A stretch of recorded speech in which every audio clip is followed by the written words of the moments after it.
Chapter 5 A New Skipper. We spent the next few days unloading U-505 and preparing her for the move to a berth in the armored bunkers.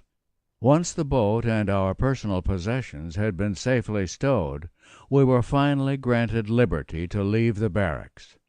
Naturally, we spent most of our free time paying visits to our favorite haunts in Lorient's entertainment district. Upon leaving our barracks, however, we were shocked to see how much things had changed during our absence. The British had been hitting the city with heavier and heavier bombing raids. Luckily for us, most of the damage was confined to the port area. Our favorite streets were still relatively intact. Many other parts of the city, however, were scenes of utter devastation. The ladies of Lorient were very happy to see us again, especially since we had everything they longed for: cigarettes, chocolate, and even a little spending money. Of course, in the back of my mind I tried to believe that Jeanette loved me because she considered me handsome and charming, but a couple of nice presents never hurt. At any rate, it was wonderful to be back on land again. Even the military police were good to us, looking the other way as we staggered from pub to pub in search of just one more drink. In time we discovered a way through the perimeter wire that allowed us to sneak back into the barracks after hours. After that, our opportunities for recreation were only limited by our capacity to perform duties the next day. Despite our fun, however, the fate of our skipper hung like a dark cloud over our heads. It turned out that Capitaine Lieutenant Leuve had been suffering from a severe case of appendicitis. Prompt medical attention alleviated the threat to his life, but the physical pain he had endured was nothing compared to the emotional anguish he was to experience over the sinking of the damned three-masted schooner. Leuve's instincts were correct, for the sinking was a colossal mistake. We soon learned the 400-ton Romar was the property of a Colombian diplomat. Its sinking, though technically speaking perfectly legal, provided the political grounds for Colombia to declare war against Germany. Of course, at that point in the war, Colombia's declaration of war had about as much effect on us as the howling of a dog has on the moon. But the effect on Leuve's career was catastrophic. He was relieved of command of U-505 and assigned to shore duty. Admiral Dönitz, however, recognized our skipper's talents and arranged to have Leuve put on his staff. Leuve's assignment to the Great Lion's staff would have been the envy of most naval officers, but it broke our skipper's heart to have to give up front-line sea duty. News of Leuve's transfer was an occasion of great sadness for us all. We had tremendous affection for him, and unbounded respect for the way he had handled our boat. Even in the most dangerous moments, our Capitaine Lieutenant had never lost his head.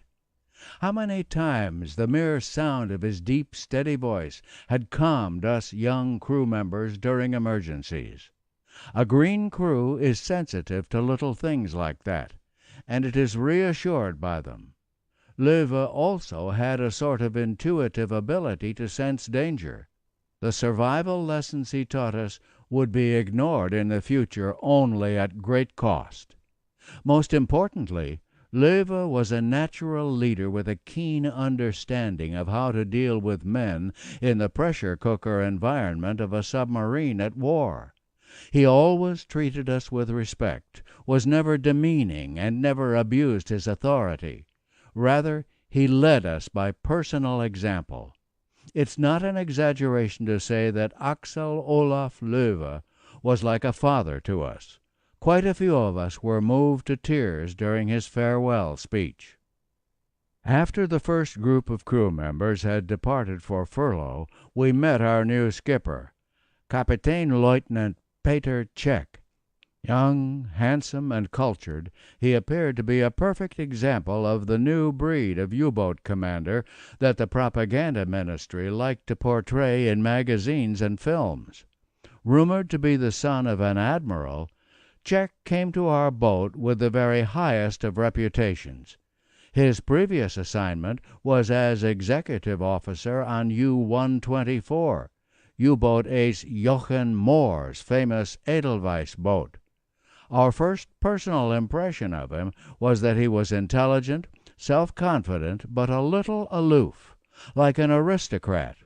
Almost immediately, however, we found out that his aloofness hid an explosive temper. His sudden fits of anger and general moodiness contrasted sharply with Löwe's calm approach to command. Czech also seemed very eager, perhaps a bit too eager, to get at the enemy.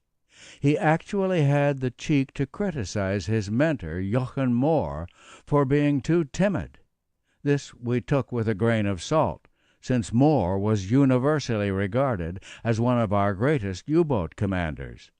We suspected Czech had a bad case of Halsschmerzen, or the sore throat, a condition common to many young officers, and one that could only be cured by wearing a knight's cross around the neck. Because Czech was a newly promoted skipper, we passed his braggadocio off as youthful exuberance. Despite a few misgivings about his inexperience, Czech had an excellent recommendation, and we were hoping some of U-124's great success, more than 100,000 tons sunk, would rub off on our boat. To replace our departing executive officer, Neulau, who was being transferred to take command of his own boat, came Oberleutnant Thilo Bode. Bode was Czech's close personal friend, and had graduated with him in the naval officer class of 1936. Right from the beginning he seemed very arrogant. His attitude was one of utter contempt toward us, and he even refused to introduce himself to his new crew. The nature of his friendship with Czech also began to make us a bit uncomfortable. Bode and Czech would spend long hours alone together, and would sometimes even hold hands in the presence of the crew. I had deep misgivings regarding our new exec right from the beginning, but most of the crew remained optimistic that any problems would be worked out during our next war patrol. The one new officer about whom we had absolutely no doubts was Oberleutnant Josef Hauser. This swaggering, baby-faced engineering officer acted as though he knew everything about a U-boat, but it was immediately apparent that he knew almost nothing. Our chief engineering officer, Fritz Förster, had to teach Hauser virtually everything about his job. On one of the first crash dives Hauser supervised, he came close to killing us all by diving U-505's nose into the seafloor. Only quick action by Förster saved us from certain doom. I witnessed Förster lecturing the new engineering officer in no uncertain terms. This submarine is not your toy. Always keep in mind that there are 49 other human beings on this boat, and that they want to return to their homes after this patrol. I remember muttering to myself, "Amen to that." As a matter of fact, this new crop of officers soon had quite a few of us crewmen muttering to ourselves. The officers acted as though fear was a better motivator than respect. How different this was from Löwe, who always said that on a submarine rank mattered nothing compared to how well a person did his job. Of course, anyone who has served in the military knows that a new commander always tries to shake things up in his unit in order to establish his authority over his men. In the case of these 3 new officers, however, we thought they were going way too far. Even our veteran officers, Förster and Stolzenburg, agreed. Our new skipper and his friends seemed to resent any advice from our old officers, even when presented in the most friendly and deferential manner. They seemed especially hostile towards Förster, who, although functioning as chief engineering officer, was actually more senior in rank than Kapitän Lieutenant Jack. In the end, they had to leave Förster pretty much alone in engineering matters because of his great wealth of experience. The discomfort of our old officers was nothing compared with what we crewmen experienced. Czech's first order was that we would undergo, of all things, infantry training. We were issued brand new Mauser 98K rifles and immediately began a course of tactical ground combat training. We got used to the actual training fairly quickly, though the chore of keeping our weapons and uniforms clean was a constant annoyance. We all wondered what the hell any of this had to do with serving on a submarine. More and more of us began to grumble about our new skipper, but the majority of the crew still withheld judgment, optimistic that Czech would prove his worth at sea. While we played soldiers in the mud, U-505 was undergoing repairs and modifications. To reduce the need for at-sea replenishment by the milk cows, our diesel fuel capacity was increased.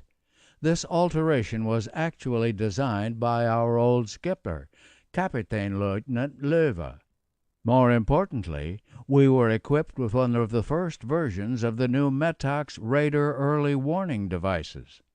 This crude-looking contraption, consisting of a cross-shaped wooden frame wrapped with wires, operated much like the modern radar detectors now mounted on many automobiles. It was hoped this apparatus would eliminate any nasty surprises, especially from the increasingly deadly air attacks. In time, the Metox device was nicknamed the Biscay Cross because of its antenna's cruciform shape and its critical importance in helping us survive the dangerous trip across the Bay of Biscay. We also had several additions to our boat, including 2 crewmen from U-124, Czech's old boat. The 2 boatswain's mates were tight-lipped regarding our new skipper, but it was clear to us that, despite the excellent reputation of their former boat, these men were not up to our standards in the performance of their duties. One of them made the adjustment and happily served aboard U-505 until our capture in 1944. The other one, however, requested transfer back to his former boat at the end of the next war patrol. Later we heard he went down with the rest of the crew of U-124 when she was sunk in the Atlantic in 1943. 2 new petty officers also came aboard. One was a diesel specialist, and the other was an electric engine specialist, both fresh out of submarine school. These 2 fellows had a lot to learn about life on board a front-line U-boat. For instance, on their very first day they began chewing out us crewmen for failing to salute them in the corridor of our boat. They learned very quickly they were no longer in basic training. Their biggest mistake was trying to curry favor with Czech by ordering us to do infantry drills and calisthenics at sea during our next war patrol. This crazy idea caused a lot of hard feelings among the men, but we eventually got our revenge when we returned to port. Luckily for everyone concerned, once we got our revenge, they fit in perfectly with the rest of the crew. Work on our boat was completed by the end of September. The change in skippers brought with it a brand new emblem. Kapitän Lieutenant Löwe's axe-wielding lion was removed, and a new emblem, a large set of Olympic rings, was painted on the front of the conning tower. The rings symbolized Czech's friendship with several other U-boat commanders who were fellow classmates of his from the Naval Academy class of 1936, the year of the Olympics. There were 5 or 6 skippers in this little clique who chose the Olympic rings as their vessel's symbol. But in a concession to the great affection we still felt toward our former skipper, Czech allowed us to retain the axe from Leva's emblem on the sides of the conning tower as a token of continuity between the two captains. The arduous chore of loading the boat with supplies and munitions began in early October. Our mood during this time was a complicated one. On the one hand, we had very mixed feelings about Leva's replacement by Czech. Opinions were sharply divided as to whether our new skipper was a move in the right direction. On the other hand, we were all committed to erasing from our record the stigma of the schooner incident. Chief of Western U-boat operations Eberhard Goth, on behalf of Admiral Dönitz, had entered a stinging entry into our boat's log. Because of sickness, commanding officer interrupted war patrol before the proper time. Few chances for attack existed because of stopped traffic in the area. The sinking of the Colombian sailing ship would have been better left undone. No further remarks. New skipper or not, we were determined to redeem ourselves on this next war patrol. We departed for our third war patrol at exactly 1800 hours on the 4th of October, 1942. Our transit out of Lorient harbor had a new wrinkle. All non-essential personnel had to assemble on the upper deck until we cleared the breakwaters. A red buoy in the channel marked the spot where, just a few weeks before, a returning U-boat had struck a mine laid by enemy aircraft the previous night. The boat sank in full view of the horrified spectators. Only 2 members of the crew survived, even though the water was only about 10 meters (33 feet) deep. Apparently, the concussion of the mine had broken the backs of many of the men. As a result, all departing and returning boats were now under orders to assemble non-essential crewmen on the upper deck, wearing life jackets. Furthermore, we were required to kneel because it was believed this precaution would prevent our legs from being driven into our spines by the concussion. As a control room operator, it was my duty to stay inside the sub during almost all of these harbor transits. I didn't worry much because my attitude was one of complete fatalism. I think my point of view was common among young sailors, especially in a dangerous business like the U-boat service. We didn't spend too much time thinking about what would happen tomorrow. We just tried to live life day to day. Death might come today or tomorrow, or it might never come. I just wanted to get my share of the good things in life and would meet my fate when it came.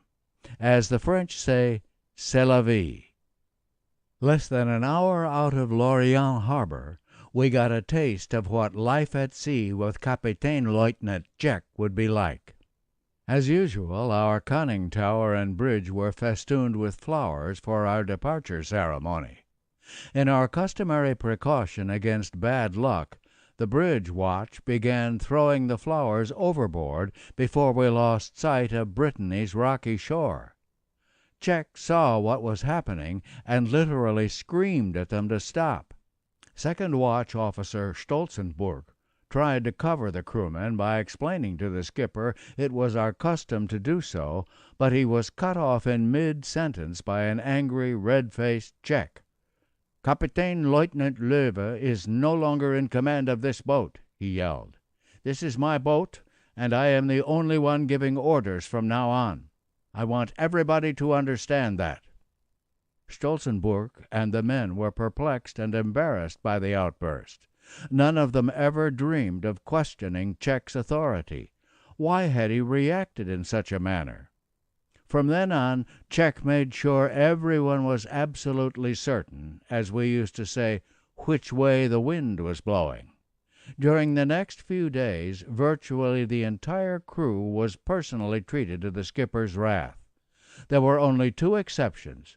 The first was our executive officer, whose personal relationship with Czech overrode professional considerations. The second exception was our chief engineering officer, Förster. He technically outranked Czech, though as skipper, Czech was still in command of the boat. In deference to his rank and mechanical expertise, Czech left Förster pretty much alone, at least at the beginning. As for the rest of us, we began praying to heaven that Czech would prove as bothersome to the enemy as he was to his own crew. We continued sailing westward, battering our way forward through heavy rolling swells. On the night of October 6th, the new Metox radar warning device proved its worth by alerting us to an approaching Allied aircraft. We were able to crash dive safely before the buzzard ever came into sight. The next night we received an FT radio telegram from Dönitz's U-boat command advising us of our preliminary destination, C-square ED 99. We would once again be hunting for prey in the Caribbean, this time off the coast of Trinidad. In the morning, our port diesel engine failed. While we sat submerged to effect repairs, our soundman reported a detonation and faint propeller noises to the west. Captain Lieutenant Czech decided to take a look around and brought U-505 up to periscope depth. We saw nothing, but a few minutes later we received a radio message from another U-boat reporting a small Allied convoy approximately 50 nautical miles away. At least a dozen enemy ships were just waiting to feel the sting of our torpedoes, but we couldn't get there because one of our engines was dead. We sat frustrated and helpless as our soundman reported more detonations. Some of the crew blamed our wretched luck on the flowers.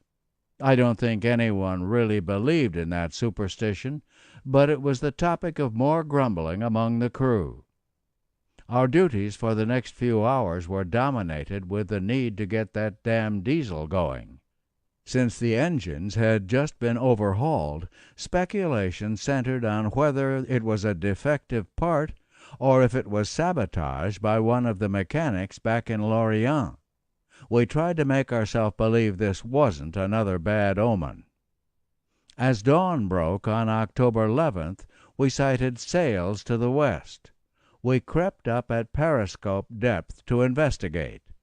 The deck of the ship, which was apparently Portuguese, was stacked with a load of cork balls for fishing nets. After the Romar affair, we had no appetite for another encounter with a sailing ship.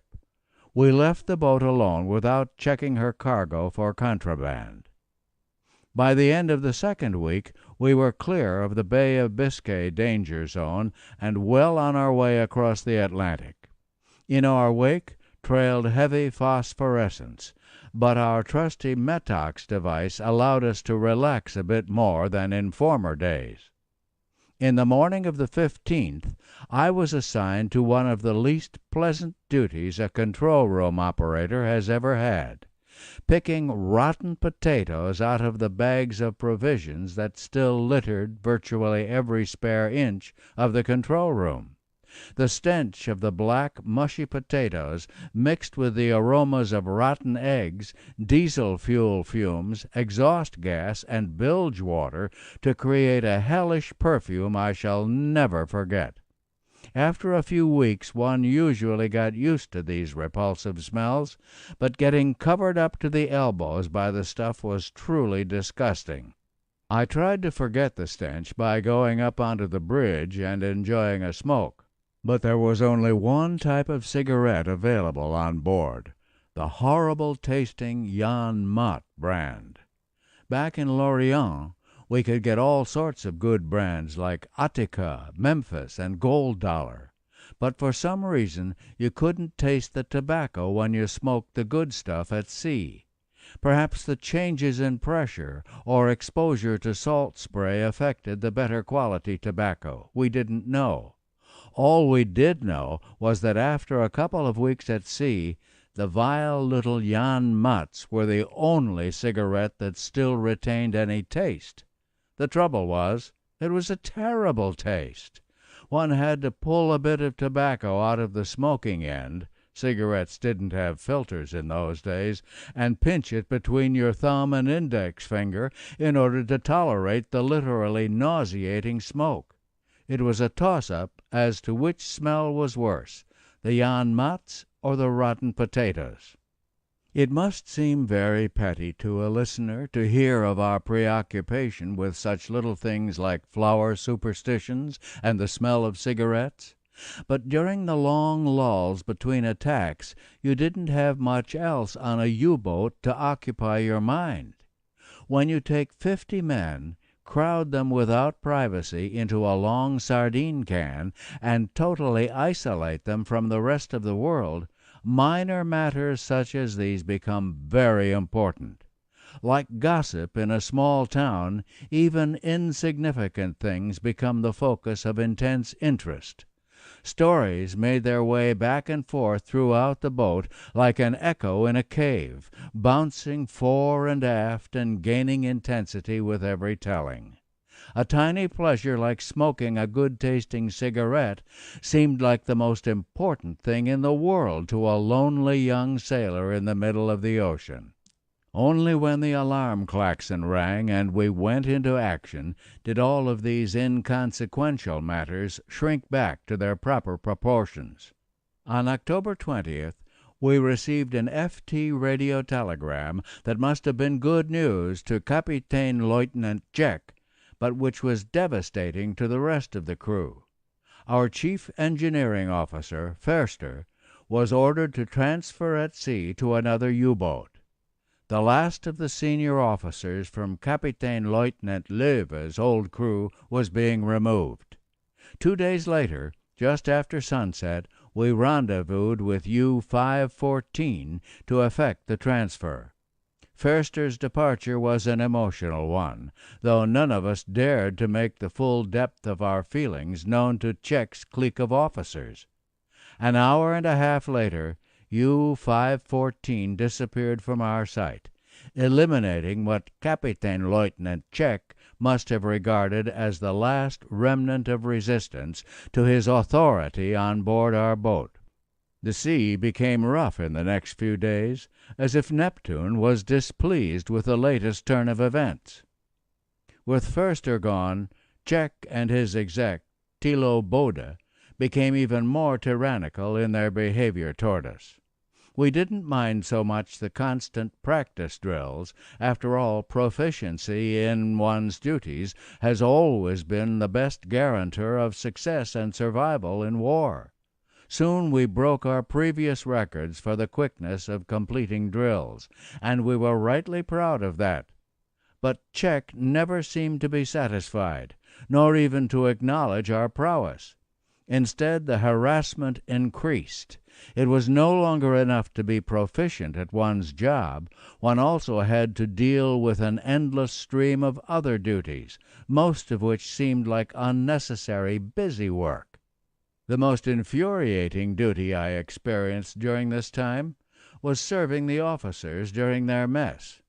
One would have thought they were dining at a fancy restaurant in Paris, given the way they would haughtily return the food to the galley as unsatisfactory. You had to listen to their constant sneering complaints, and say nothing but, "Jawohl, Herr So-and-so." And woe be to the sailor who did not stand sufficiently at rigid attention while they ate their meals. A couple of times I found myself down in the bowels of the boat, cleaning out the bilge for committing such a serious infraction.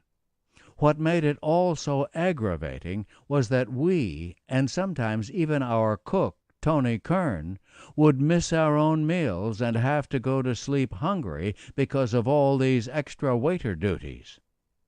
By the beginning of November, we arrived at our patrol station off the South American coast. Our orders were to prowl the narrow strait between Trinidad and the coast of Venezuela, concentrating our efforts on any tankers bringing oil out from the mouth of the Orinoco River. Remembering the gigantic explosions and fires that resulted from our previous attack on a tanker, we were hoping to put on a good fireworks show for the native villagers we saw living on the beaches. Even though it was late autumn, the sea and air temperatures were still unbearably hot. Condensation water dripping on our heads was our only relief from the heat. Between the sauna-like conditions inside the boat and the constant torment from the officers, our nerves frayed and tempers once again began to flare. Men would get into a shouting match, usually for little or no reason, and then the fists would fly. Usually it would be over in a matter of seconds, with the men ending up laughing and agreeing to forget the whole idiotic episode.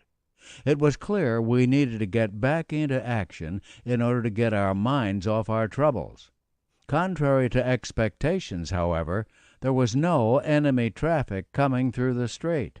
For days we sat in our iron pressure cooker waiting for targets that never came. My favorite pastime during this lull in the action was to secretly watch our newly promoted chief engineering officer, Hauser, preen himself in the officers' quarters. We soon nicknamed him the Raccoon because of his constant fussing over his facial hair. For hours on end he would sit there in front of the mirror, trimming, pulling, and plucking at his thin little beard, trying desperately to make himself look like a seasoned mariner. Once he was satisfied that his beard was perfect, he would practice various scowls and other authoritarian poses in front of the mirror. Of course, he was unaware anyone could see him through the control room hatchway. We didn't have much respect for this fellow. Naturally, he was far less technically knowledgeable than old Förster, but the main thing that irked us was the Raccoon's neurotic obsession with his beard. Any member of the engineering crew who had the audacity to grow a thicker beard than his was given a very rough time. The Raccoon loved to punish crewmen for even the slightest infraction by subtracting days from their next furlough. But the biggest pest, besides Czech himself, of course, remained our executive officer, Thilo Bode. He was a thoroughly unpleasant character, with a disposition that grew steadily worse as our lack of success began to frustrate him. The exec always spoke to us in a very nasty tone, continually belittling us as lazy and incompetent. As far as we were concerned, it was he who was incompetent. His favorite punishment was to assign us long periods of extra watch duty, often for doing nothing more than humming a tune while working. Of course, the German military man has traditionally been accustomed to strict discipline and hard training.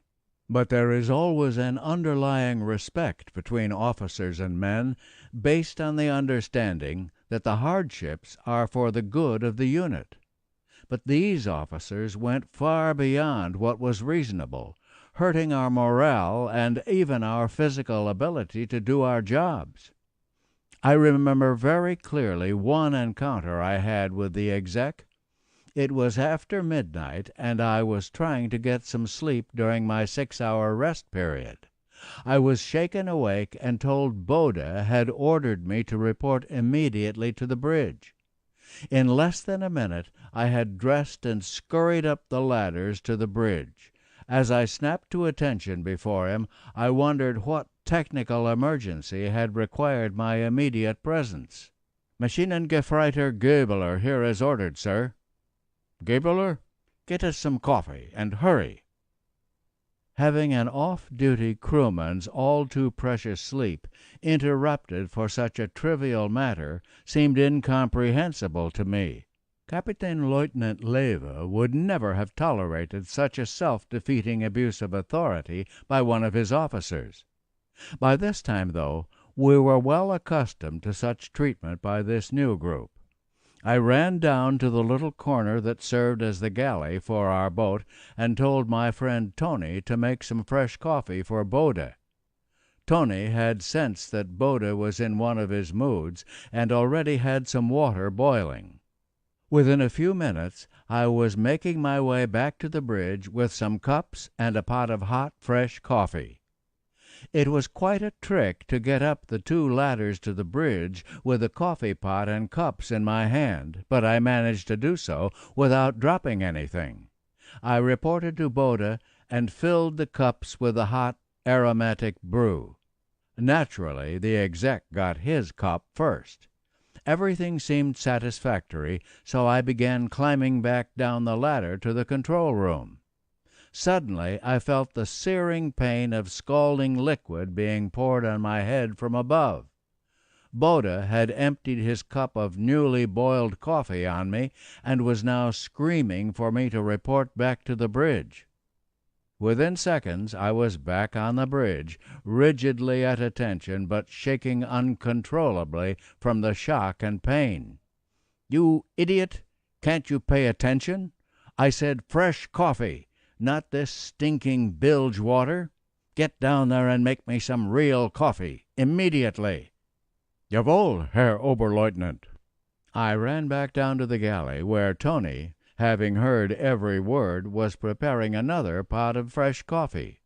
While it brewed, Tony warned me not to let Boda make me lose my temper, as any disrespect to an officer would be severely punished, no matter what the provocation. A few moments later I received another order from the bridge to hurry with the cup of coffee. "Here, give that asshole his cup of coffee," said Tony, pouring me another cup. I hurried to the bridge, holding the cup with one hand and trying to grasp the rails of the ladder with the other. Unfortunately, while climbing one of the ladders, a bit of the coffee spilled out of the cup. When I reported to Boda, he looked at the cup and once again exploded into anger. "I gave the order for 1 cup, 1 full cup. Rush down there and get me another one, this time filled to the top. Hurry!" The other members of the watch just stood there, frozen in fear and wide-eyed disbelief. Once again I ran down to the galley for more coffee. My buddy Tony gave me a conspiratorial look and whispered to me, "This is what you have to do, Hans. Fill your mouth with coffee until you are on the last couple of steps of the ladder. Then spit enough coffee back into the cup until it is filled right up to the top. You'll see how he likes that cup of fresh coffee." So up I went for the 3rd time. Once again a bit sloshed out of the cup as I climbed up the ladder, but I refilled the cup exactly as Tony had instructed me to. Sure enough, Boda was satisfied with this cup, asking me why I didn't do it right like this the first time. I had to get off the bridge as quickly as possible to avoid breaking out in laughter. I stopped by the galley to thank Tony for his advice, and then went directly to my bunk. The exec's fun and games had cost me an hour of precious sleep, but at least I had gotten the last laugh. We still had not found any enemy ships as the month of October came to a close. Our only neighbors in the empty ocean were some friendly dolphins who danced and jumped alongside our boat like little children playing next to their mother's skirt. Once we encountered a gigantic school of flying fish. Hundreds of them would leap simultaneously into the air, sailing for over 50 or even 100 meters at a time. Then, as if on signal, they would all dive back into the water, disappearing back under the blue-green waves. Some of the more superstitious among our crew took it to be a good omen, claiming we would always be able to dive in time to escape danger. Conditions within the boat were getting unbearable. The heat was unrelenting. Constant drills and training exercises ordered by Kapitän Lieutenant Czech made the crew's mood barometer drop below 0. The total lack of enemy merchant traffic only exacerbated our frustrations. The only comic relief from this routine was a visit from the radio petty officer who, doubling as our boat's medic, appeared in the control room one afternoon holding a crew roster and a big magnifying glass. He was on the hunt for the little pests we called Luftwaffe antelopes. One by one he called our names, and we dropped our pants so he could have a close look below our belt line for any tiny hitchhikers that may have jumped aboard our bodies after a rendezvous with a mademoiselle. Despite our infrequent opportunities to bathe at sea, most of us were pronounced clean and shipshape. Those sailors found to be infested were treated with medicine by the medic and given a good teasing by the rest of us. Unfortunately, there were other health concerns aboard the boat. Heat and exposure to diesel fumes had affected the engine room crew as well as all the men assigned to the aft crew quarters. Their eyelids had turned red from the fumes, and many were suffering from infections. Despite these problems, Czech would not diverge from his strict policy of allowing only 2 men at a time to get fresh air topside. On November 1st, we received orders from U-boat headquarters to move towards Trinidad via Barbados. It was hoped that this new operational area would put us in the middle of some enemy naval traffic. The only traffic we encountered, however, was air traffic. We were repeatedly forced to dive as the Metox device gave us warning of approaching Allied planes. I spent most of my free time with my nose buried in an English language textbook, repeating word definitions and grammar. Many of my boatmates asked me why I was studying English. "They are the ones who will have to learn German," they said.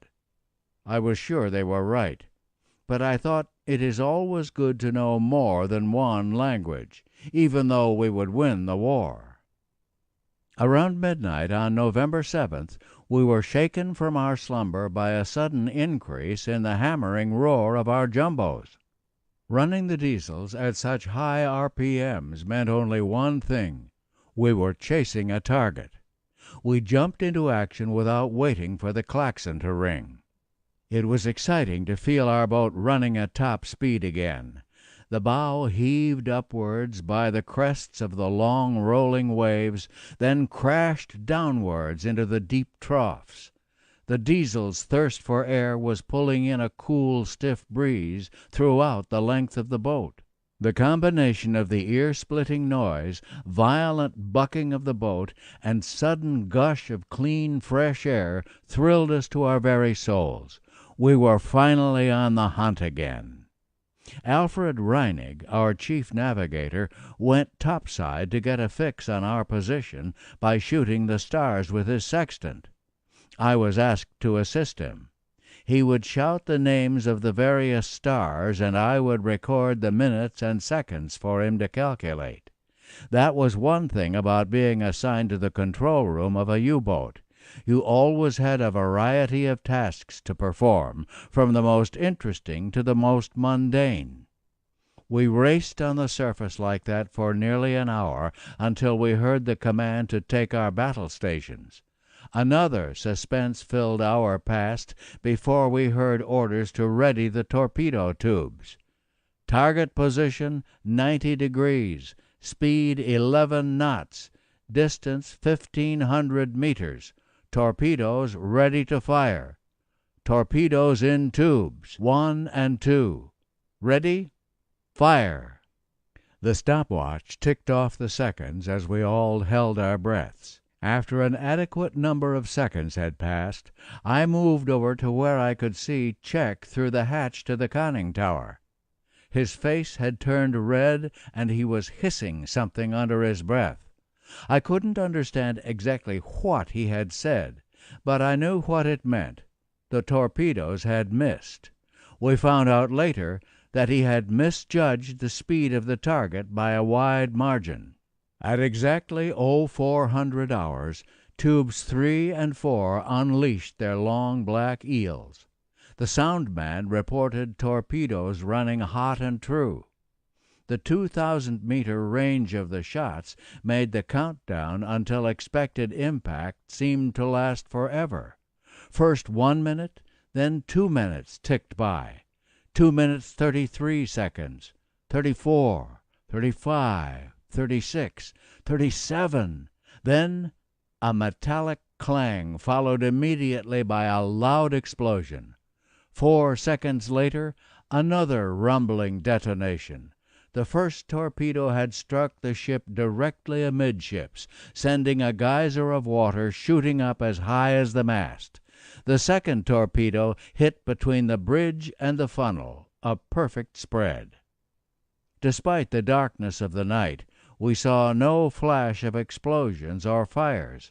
From lights on the deck of the ship, however, we saw lifeboats being lowered. The bow of the ship settled quickly, causing the stern to rise high into the air. After a moment's hesitation, she slipped forward underneath the waves. Within 2 minutes, the entire drama was over. Although we did not detect any radio broadcasts emanating from the stricken ship, Czech ordered us away from the site without checking on the condition of the survivors. That unsettled me. We all knew how, in the past, enemy propaganda had tarnished the reputation of the German U-boat service. Under Kapitän Lieutenant Löwe, we had done all we could to adhere to the rules of war and common decency. Now, however, under Kapitän Lieutenant Czech, I felt that we were acting like the heartless hunters the enemy propagandists portrayed us to be. Those were human beings floating in that water, no matter what flag they sailed under. As long as it didn't endanger our own survival, why not render aid to them out of sheer humanity? Others in our crew disagreed with me. They pointed out that the British had routinely allowed German sailors to drown after sinking our ships in the North Atlantic. The many hundreds of our boys who were purposely left to freeze in the water after the Bismarck sank was a perfect example of this. Even plainly marked hospital ships and sea rescue craft were fair game to the RAF and Royal Navy. Some of our crew argued forcefully that it would only be fair if we did the same to them. But I wanted to believe that we were fighting this war with more honor than the Brits, and I knew many other men in our crew believed the same way I did. However, no one dared make his opinion known to Kapitän Lieutenant Czech. We all knew how he reacted whenever someone compared him to our old skipper. Many years after the war, I found out that the ship we had sent to the bottom was the 7,173-ton Ocean Justice. To this day, I don't know if it would have mattered if we had rendered aid to the survivors, but I still wish we had. The memory of the Ocean Justice incident came back to me stronger than ever when, just a couple of years ago, I had the opportunity to scuba dive down to the shipwreck of a vessel sunk by another U-boat just off the coast of Key Largo, Florida. When I saw the big hole in her hull where the torpedo hit, it gave me a very bad feeling. The unknown fate of those poor men on Ocean Justice leapt back into my mind. In the end, however, Czech's indifference to life caught up with him, and he faced his own self-imposed form of ocean justice.